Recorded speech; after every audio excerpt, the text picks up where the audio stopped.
Hi guys! Na-miss niyo ba ako? Na naman siya. Pansin yarn. Narinig kita talaga, Hamtul. Narinig kita Ano? Pansin ako? Hindi ko naman yun sinabi. Napaka-ano mo naman. Hindi ko naman yung sinabi Grabe ka naman sa akin. Nandiyan na naman siya. Papansin yan. Papapansin na naman siya. Pasikat yan. Ba't pa siya bumalik dito sa classroom namin? Ay, papansin lang naman yan. Duh.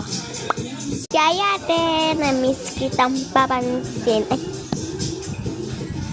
Sorry ate. Sorry na-miss kita ate. Parang sinasabi niyo sa akin, papansin ako Dito kaya ako papansin. Kaya may mapasalubong pa sana ako sa inyo May pasalubong pala siya. Oh my gosh. May pasalubong.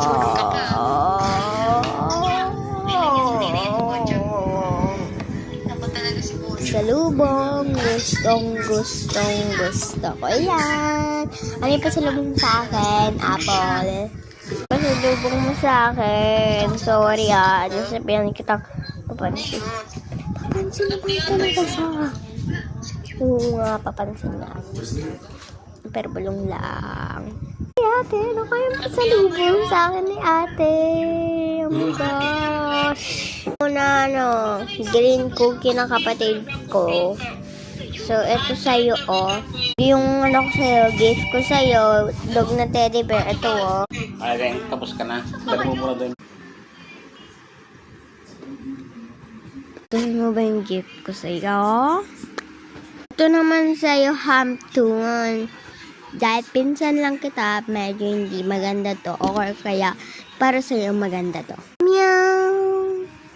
Pusa yung gift ko sa'yo.